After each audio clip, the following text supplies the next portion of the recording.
itu ya. Mungkin kalau masukan saya ya mungkin Ibu bisa memotivasi tetapi dengan yang lain gitu. Jadi tidak harus nilai itu kalau menurut saya ya Bu ya. Jadi sepertinya tidak objektif. Tapi Bu bagus juga baik ya Bu ya memotivasi. Karena memotivasi reward itu tidak harus nilai dengan nilai kan gitu. Memberikan reward kepada siswa tidak harus dengan dengan nilai gitu.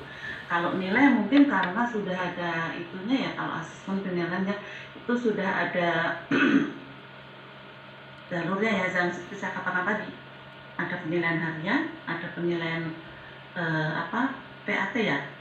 PAT, ada nilai pas kan seperti itu ya. Jadi semuanya dikelolakan seperti itu. Iya. Nah, mungkin itu saja Ibu, mohon maaf kalau tidak berkenan. Memang agak ini karena sudah terlanjur janji agak blank gitu. Ya, apa ya mungkin untuk bertanya atau seperti jadi kalau nilai itu memang sudah ada pengelolaannya ya. Iya benar. Mungkin itu Pak Miftah masukan saya, sharing saya seperti itu. Itu. Ya, mohon maaf Ibu Santi. Senang sekali bisa diskusi dengan Ibu pengawas. Iya, terima kasih sebelumnya, mohon maaf ya. Mungkin itu Mbak Anissa dan Pak Miftah yang bisa saya sampaikan. Gitu ya, mungkin bisa ribet yang lain gitu. Terima kasih. Terima kasih Ibu. Oke, baik. Terima kasih banyak kepada Ibu Diah Sapitri atas pengalamannya dan pendapat-pendapat yang diberikan. Serta saya juga berterima kasih kepada Ibu Santi Haji Jalil atas pengalaman dan juga pertanyaannya, dan pada Kak Miftah atas jawabannya. Nah, oke lanjut ya. Untuk mempersingkat waktu, kita bisa langsung masuk ke pertanyaan selanjutnya. Di sini sudah ada Bapak Tommy Silalahi Sampit. Halo Bapak. Dipersilakan pada Bapak Tommy untuk bisa langsung memperkenalkan dirinya, menyebutkan nama, asal daerah, kemudian pertanyaan. Dipersilakan Bapak. Ya, terima kasih. Selamat malam kita semua. Suara saya bisa kedengaran ya? Bisa Pak, dengar. Ya, saya dari tadi deg-degan menunggu kapan giliran saya gitu ya. Yang pertama mungkin saya justru sependapat dengan Ibu Santi Haji tadi, karena saya melakukan hal yang sama sebagai bentuk kita memberi semangat kepada anak didik untuk berprestasi, karena anak didik itu tidak semuanya berprestasi di IPA, tidak semua berprestasi di UTS, ada prestasi yang lain. Dan jangan sampai saya guru SMA saya guru SMA di SMAS Tarunajaya Sampit, Kalimantan Tengah. Karena tidak selamanya anak-anak berprestasi di bidang yang kita ajarkan. Jangan sampai nanti pertimbangan saya, karena sekalian saya juga mendapat tugas tambahan untuk membantu anak didik yang ingin kuliah. Jangan sampai karena mereka ingin melanjutkan pendidikan, nilai yang kurang dari mata pelajaran kita menghambat mereka untuk diterima di universitas yang mereka inginkan. Cuman cara yang saya lakukan, misalnya kalau anak-anak mendapatkan nilai 70, itu akan saya naikkan jadi 80. Kalau sebelumnya nilai mereka tidak tuntas, saya akan berikan nilai tuntas dengan syarat saya kasih tugas tambahan. Jadi tidak serta-merta diberikan secara gratis dan langsung diangkat ke nilai maksimal, tapi dari nilai yang dia peroleh saya tambah lagi untuk apresiasi terhadap prestasi yang diberikan. Kemudian ada dua hal yang mau saya tanyakan berdasarkan dari pengalaman saya. Tahun 2009 sampai 2011 saya mengajar SD di Soe, Timur Tengah Selatan, Nusa Tenggara Timur. Nah, pengalaman yang saya alami di sana, rekan-rekan guru yang honor itu mendapatkan upah 250.000 per bulan. Kalau upahnya dirincikan, UMR saat itu sekitar 800.000. Untuk ongkos ojek sehari mereka PP 4.000 itu habis 100.000 dari upahnya itu habis untuk ojek. Sisa 150 untuk makan, rasanya nggak hidup. Gitu. Ditambah lagi beban guru, apalagi masalah administrasi. Nah, dari pengalaman ini pertanyaan saya yang pertama itu bagaimana peranan kurikulum Merdeka Belajar untuk memerdekakan guru, dalam hal ini guru honor, khususnya guru honor dan guru swasta, agar merdeka juga secara finansial. Kemudian pertanyaan saya yang kedua, di tempat saya mengajar sekarang sekitar 50% bahkan lebih peserta didik itu berasal dari desa. Nah, problem yang kami alami untuk menyatukan dalam proses pembelajaran antara peserta didik yang dari desa dengan peserta didik yang di kota, maaf bukan merendahkan, tapi memang berdasarkan pengalaman, kebanyakan peserta didik yang dari desa itu terlambat dalam menerima dan menguasai pembelajaran. Bahkan ada peserta didik kami itu waktu pembelajaran online, setelah dia SMA baru dia punya HP. Nah, kita mau belajar online, dia sendiri pegang HP baru pada saat itu. Nah, problem di kelas selama ini, kita mau menerapkan media dalam proses pembelajaran itu terkendala. Kita mau terapkan sistem yang dipakai oleh atau yang bisa diterima oleh anak-anak yang ada di kota, anak-anak yang dari desa itu kewalahan untuk mengikuti. Nah, kita mau mengikuti anak-anak yang dari desa, anak-anak yang dari kota mengalami kebosanan. Kalau kelas kita bagi, jadi ada kesannya bahwa terjadi pembagian, seakan-akan di kelas itu ada kasta. Yang dari desa itu merasa minder dengan apa yang mereka dapatkan, dengan apa yang mereka pahami selama ini. Nah, kewalahan itu yang ingin saya tanyakan, kira-kira dengan situasi yang seperti ini, bagaimana cara guru untuk pemanfaatan media, khususnya ya, pemanfaatan media pembelajaran terhadap kelas yang di dalamnya ada peserta didik yang berasal, berasalnya, tingkat pemahamannya yang berbeda. Itu saja mungkin. Terima kasih. Terima kasih Pak Tommy. Mohon izin untuk mengkonfirmasi, mereka yang dari desa dan dari kota itu apakah satu kelas, Pak?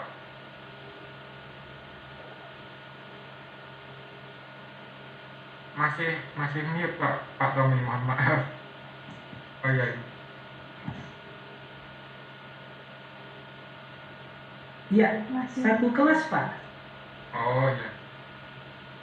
Baik Pak Tommy, terima kasih banyak atas pertanyaannya. Saya sekaligus mengulas tadi yang disampaikan oleh Bu Santiaji dan Ibu Pengawas, Ibu Diah. Saya terima kasih banyak. Saya sangat tersanjung sekali karena mendapatkan tanggapan dari seorang Bu Diah karena sebagai pengawas. Saya lihat di kolom chat, ternyata saya setuju dengan Bu Diah, saya setuju dengan Bu Santi, dan seterusnya. Apa mau di voting? Ya, saya kira kita sudah menemukan jalan tengah, yaitu dari Pak Tommy. Jadi kita memang harus lebih bijaksana untuk menyikapi hal itu, dan Bu Diah dan Bu Santiaji pada akhirnya menurut saya kita bisa mempertimbangkan kembali opsi dari Pak Tommy. Ini kan masih relevan dengan cara mengajar yang behavioristik, kan, ngasih reward and punishment. Kalau dia bagus kasih reward, kalau dia buruk kasih punishment. Tetapi ada syaratnya seperti yang dikatakan Pak Tommy tadi, kasih aja reward sesuai dengan yang dijanjikan, tetapi dikasih tugas tambahan yang sesuai dengan apa yang dimintakan, sesuai dengan apa yang dituntutkan oleh kurikulum.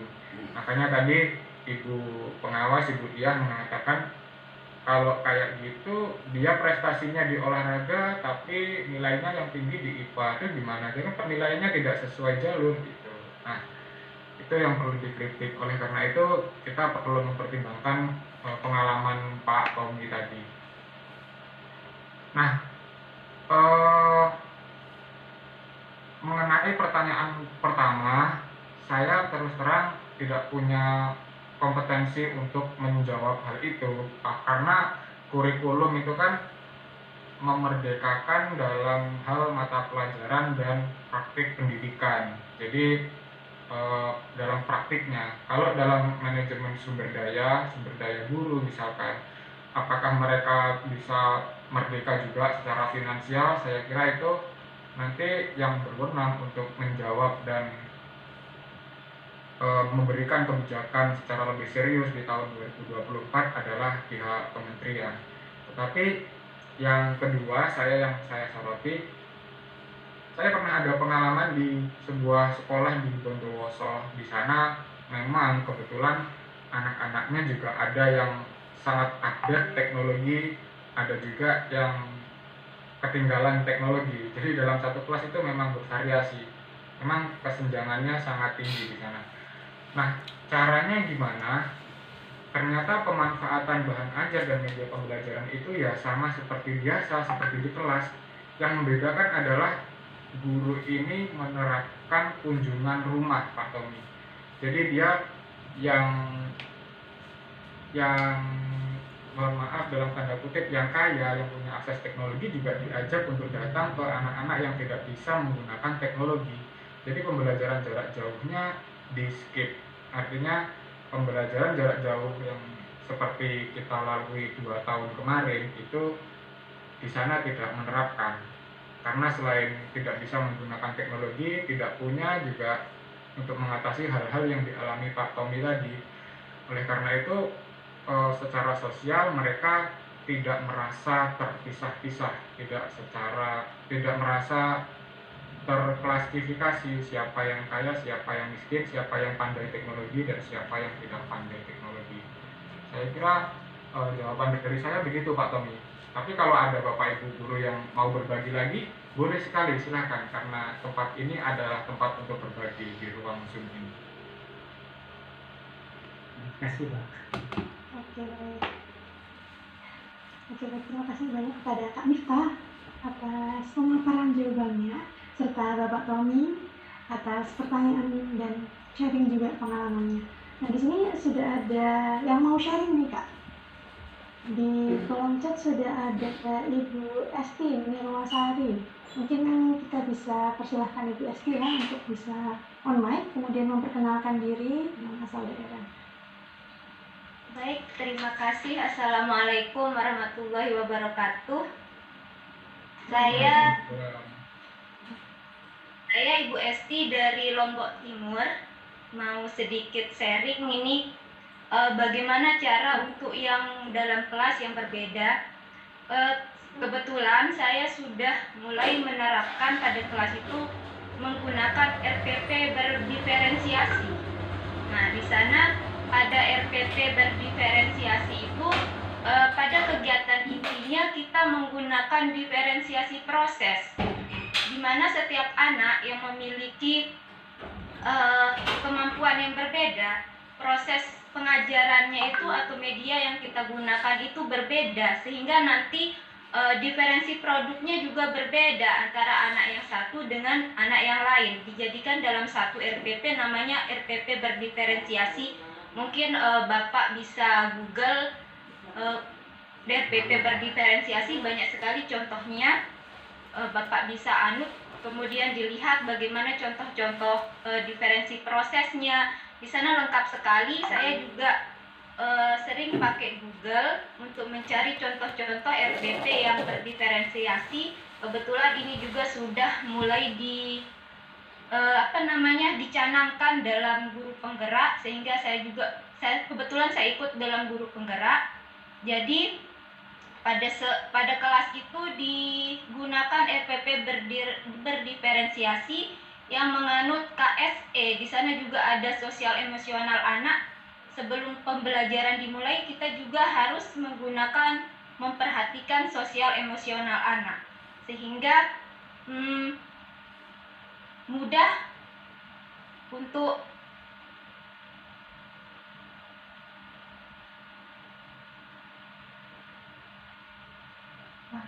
sekali. Sepertinya Ibu Esti sedang mengalami gangguan sinyal.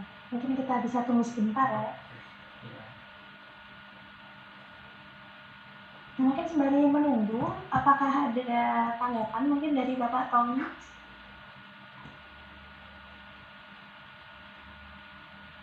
Iya, terima kasih Bu Esti ya. Ini akan jadi malam baru dan isunya mungkin akan segera ditindaklanjuti.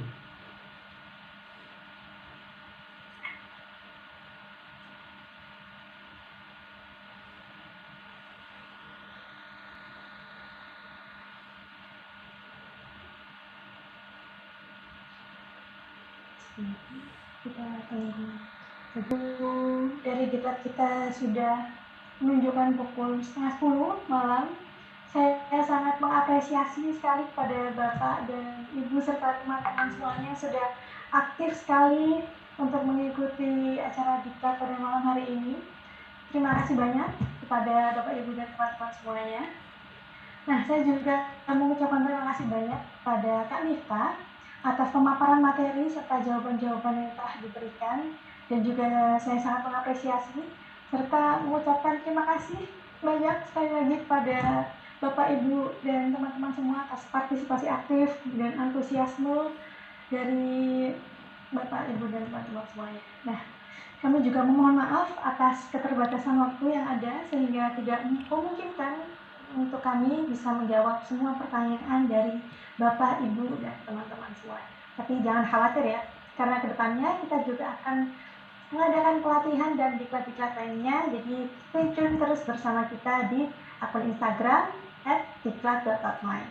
Nah, selanjutnya mari kita bisa give a big applause ya pada diri kita sendiri karena telah berhasil menyelesaikan segala kegiatan dalam acara diklat yang berlangsung selama 5 hari berturut ini.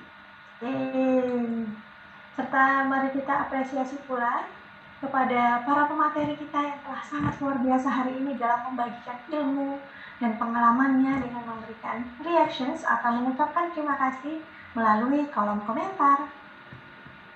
Wah, nggak pada penghujung acara hari kelima, yang artinya acara diklat kita sayang sekali telah berakhir.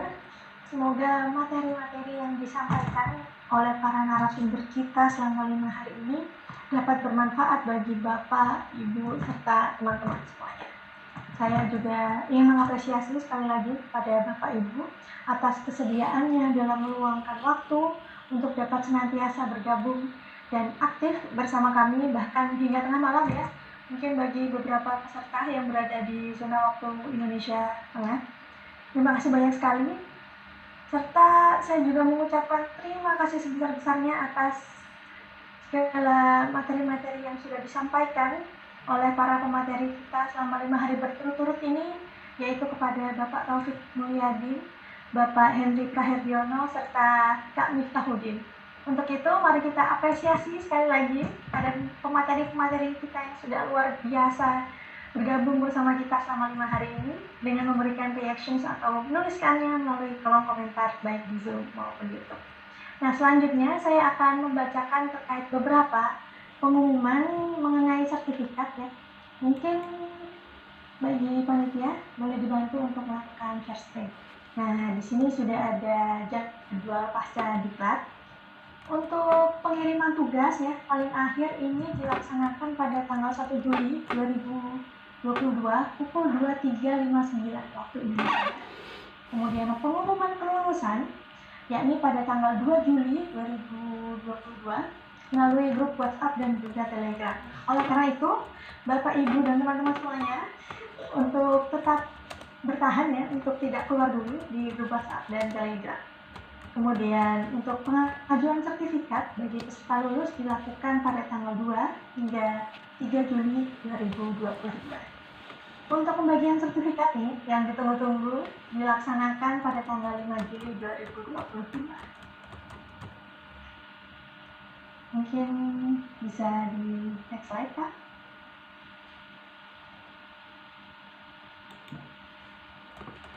Nah, ini tetap bergabung ya untuk tidak leave dulu dari grup WhatsApp dan Telegram. Dan sebelum kita mengakhiri acara pada malam hari ini, tentunya mari kita berdoa menurut agama dan keyakinan masing-masing. Semoga ilmu yang kita peroleh hari ini dapat bermanfaat bagi kita semua ya. Berdoa, saya persilahkan.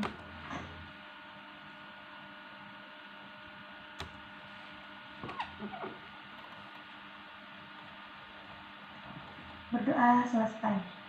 Akhir kata, saya Anisyara Mania Kaihan selaku pembawa acara dan segenap panitia yang bertugas mengucapkan terima kasih sebesar-besarnya atas partisipasi Bapak, Ibu, serta teman-teman semua.